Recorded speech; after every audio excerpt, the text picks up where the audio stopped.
Welcome to the Human Capital Innovations Podcast, your go-to source for personal, professional, and organizational growth and development. We hope you tune in often for all things people management, organizational development and change, organizational leadership, and social impact related. Maximize your personal and organizational potential with Human Capital Innovations Podcast.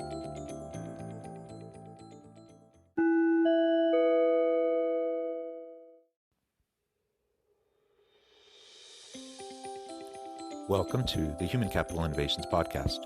In this HCI podcast episode, I share my keynote from the UVU MTECH K16 Counselor Conference titled The Alchemy of Truly Remarkable Leadership, Preparing Students for the Future of Work.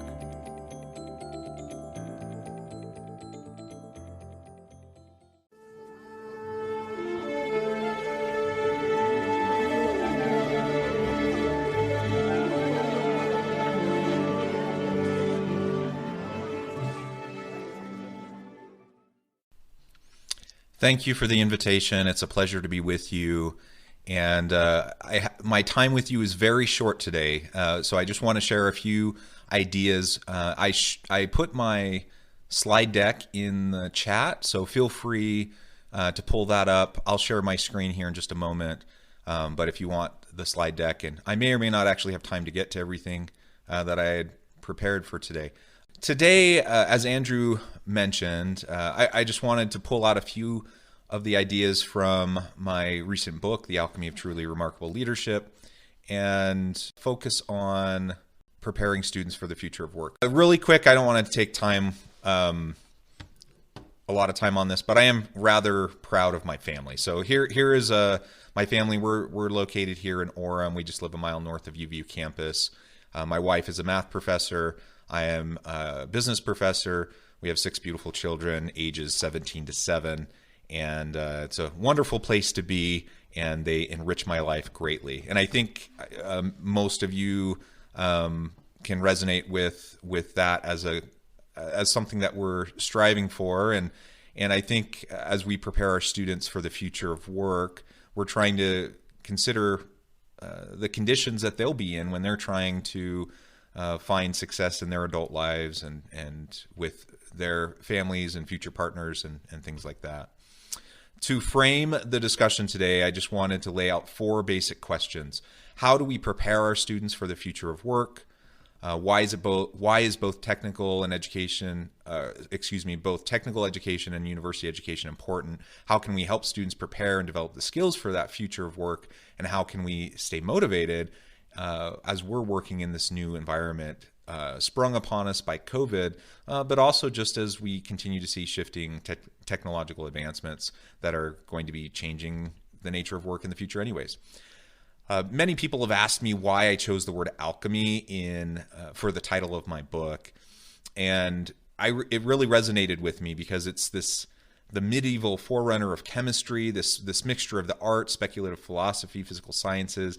In my mind, it just had this magical, almost supernatural component to it. And the basic idea is that we're trying to take something precious, something that's already good, and building upon it and making it into something even more valuable, even more precious. And I think that's what the educational endeavor is all about.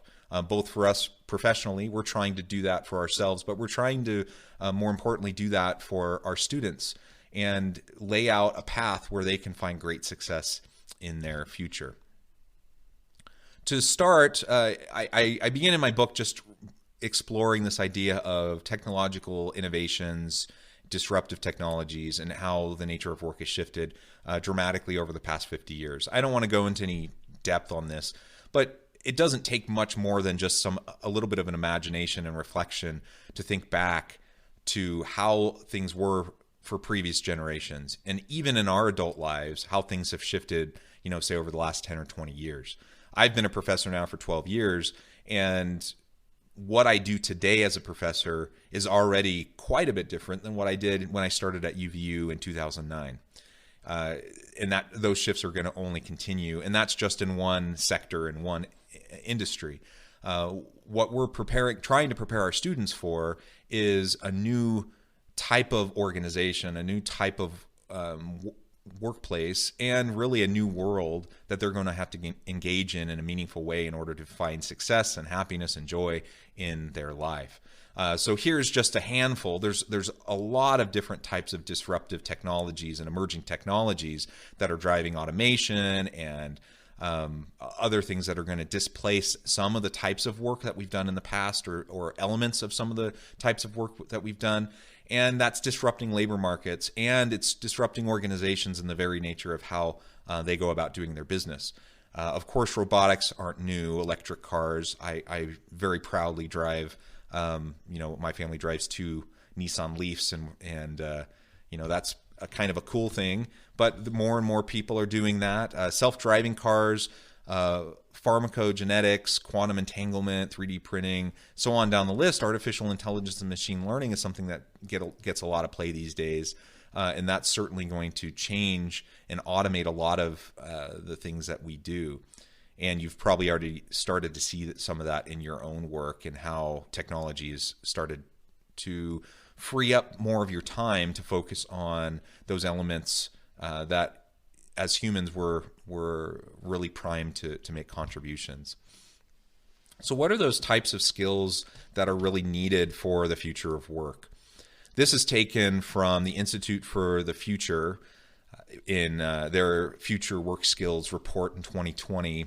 And you can see on the outer ring, there are these 6 main macro drivers that are causing shifts in the workplace. We have super structured organizations. So think of these mega corporations, mega organizations. We have globally interconnected world. It's increasingly connected. And the pandemic has only further demonstrated that, as so many people have been forced to shift to online work. And once you're working virtually, then geographic barriers break down, and all of a sudden, there may be time difference, but other than the time difference, you can literally interact with anyone anywhere, and do meaningful work and have meaningful projects. So we have this globally interconnected world. We have new media ecology, more smart machines and systems and technology that's assisting our work and even displacing some of our work. We have demographic shifts and trends, where we don't have, in many parts of the world, we don't have replacement fertility rates. We have extreme longevity, people living longer and longer, and we're in an increasingly computational world. So with all of that said, what do we need to do to be able to be successful in the future of work, and how do we help our students to do that? And in the middle of this diagram, then you see some of those skills that I see as really transferable skills. And so it almost doesn't even matter which field or industry you go into, what your major may be within a university setting or a technical school. Ultimately, you're going to have to be able to develop these skills in order to be relevant in the future of work. So cognitive load management, sometimes we refer to that in terms of bandwidth. How much can we handle? And things are just complex and things are messy. We have to be able to enhance our cognitive load management. We have to be really highly skilled at virtual collaborations. We need to be very literate with new media, social media being a prime example of that, cross-cultural competencies, and I'm going to speak more to that here in just a moment. Novel and adaptive thinking, sense-making, design thinking, and transdisciplinarity. That's something that I find to be very, very important. Interdisciplinary, multidisciplinarity, and transdisciplinarity, that we cannot meet the needs of an increasingly complex world when we take a single-prong approach to trying to solve complex problems. So we need to look at things holistically. We need to get diverse thinkers around the table, and we have to train students to be able to think that way, to not get stuck in a narrow framing. So in one of the first chapters, I think it's chapter 2 of my book, I talk about this model of service and leadership. And in my mind, the most effective and sustainable leaders that drive successful organizations and help their people to achieve their fullest potential, those are leaders who are grounded in this idea of servant leadership, and recognizing that they're not above their people, but they work alongside their people and assist their people and work to develop their people. One of the things that I lay out throughout the book is this idea of self-reflection, and if we hope to develop our own skills, we have to practice regular mindfulness and self-reflection. As we do that and we know ourselves better, we can know the people we lead and serve better. If we don't practice self-reflection, then what we inevitably end up doing is projecting all of our garbage onto other people, and we're not truly seeing them or understanding them. The more we understand others, the more we learn about ourselves, and it's this ongoing reciprocal process. And within that framing, once we have that foundation of self-reflection and continual growth, then we develop the skills and the leadership abilities and competencies and capabilities that we need, and we practice and we apply them, and that provides feedback loops that allow us to learn more about ourselves and others. So it's not rocket science, but it does require intentionality and consistency. This isn't something that we are ever going to arrive at or achieve. It's a lifelong pursuit, and that's something that we have to convey to our students on a regular basis.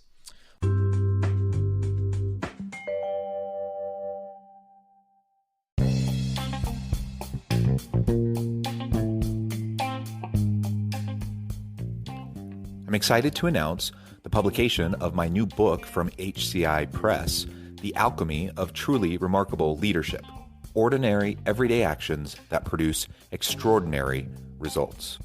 Consider how the nature of work has shifted over the past 50 years. With increased globalization, rapid technological advancement, and the shift in economic composition, the average job of today looks very different than the average job of 50 years ago. What will the jobs and organizations of tomorrow look like? Moreover, what does this all mean for organizational leaders? What are the core competencies and capabilities of organizations and their leadership that are prepared for continued disruption and geopolitical and socioeconomic shifts? Regardless of what the future holds, increasingly, leaders need to be socially minded, data-driven, decisive, champions of talent, and disruptors of the traditional notions of leadership, teams, organizations, and work. The Alchemy of Truly Remarkable Leadership will help you to explore your own leadership competencies and capabilities and consider ways to apply and implement them into your workplace and personal life.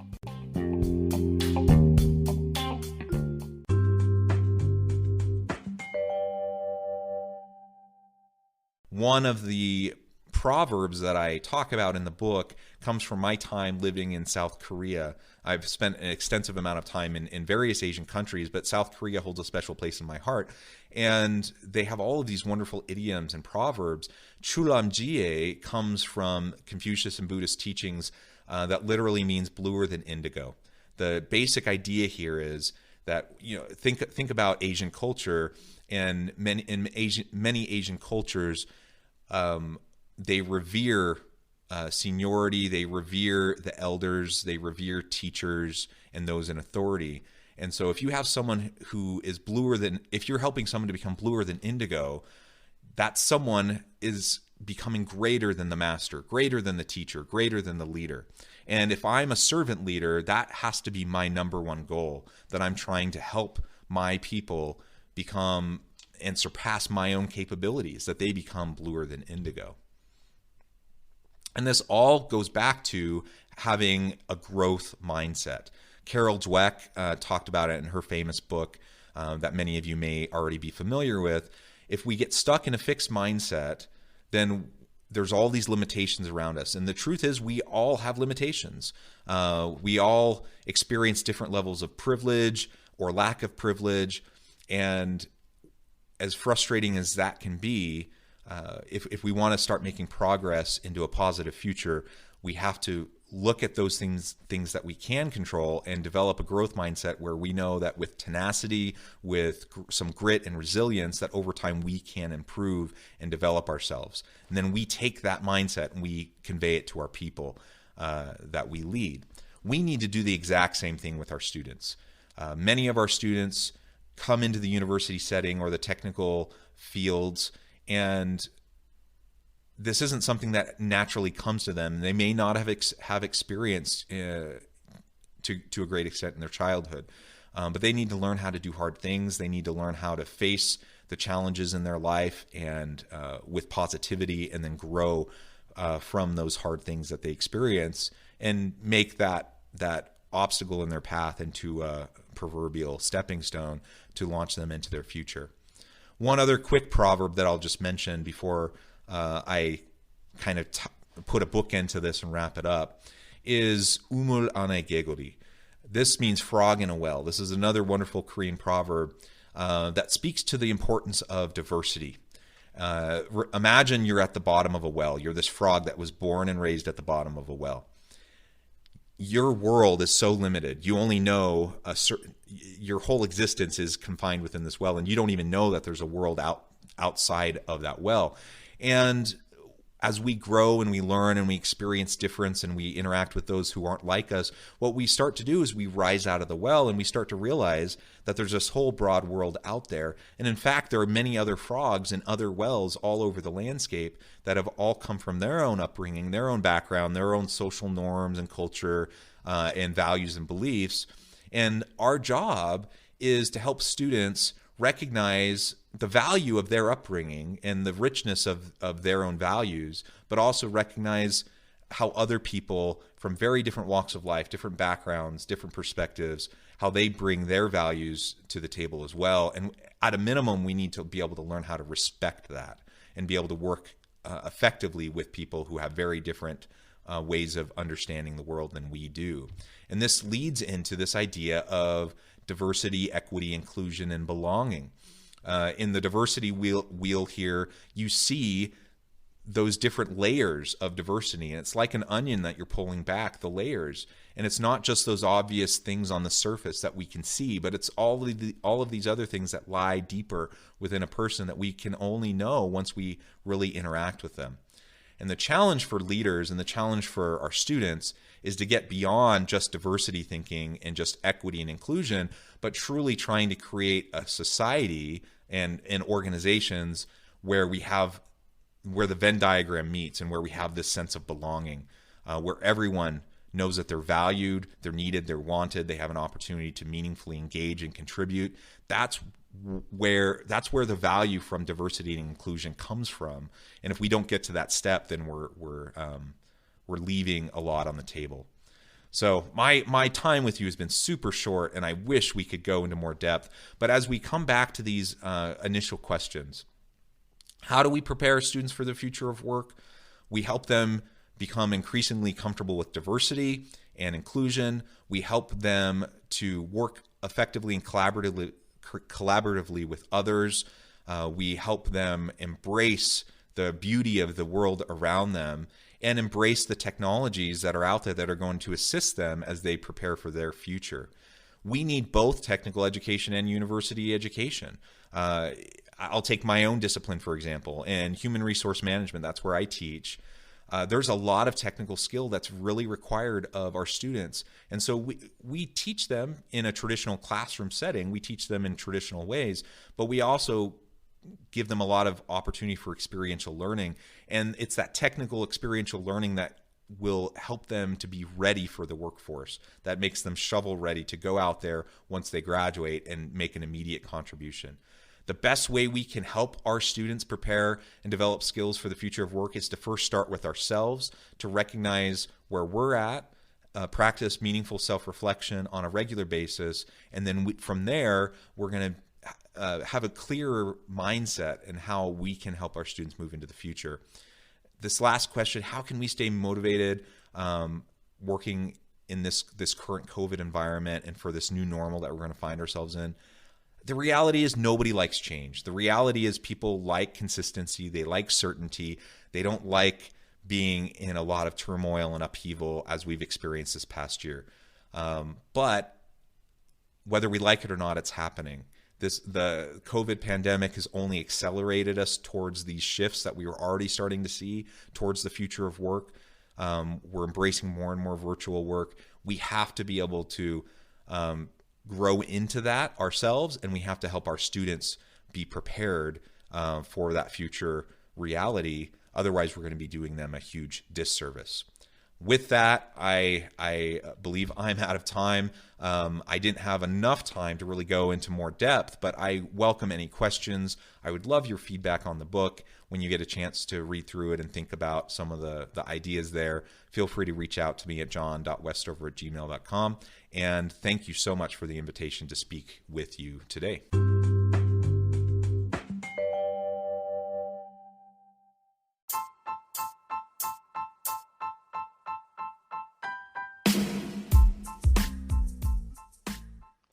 We are excited about the launch of HCI's new magazine, Human Capital Leadership. Human Capital Leadership is a free, interactive e-magazine designed to help individuals, leaders, and organizations find innovative approaches to maximize their human capital potential. We will be publishing issues quarterly in August, November, February, and May. Check out the first issue and let us know what you think.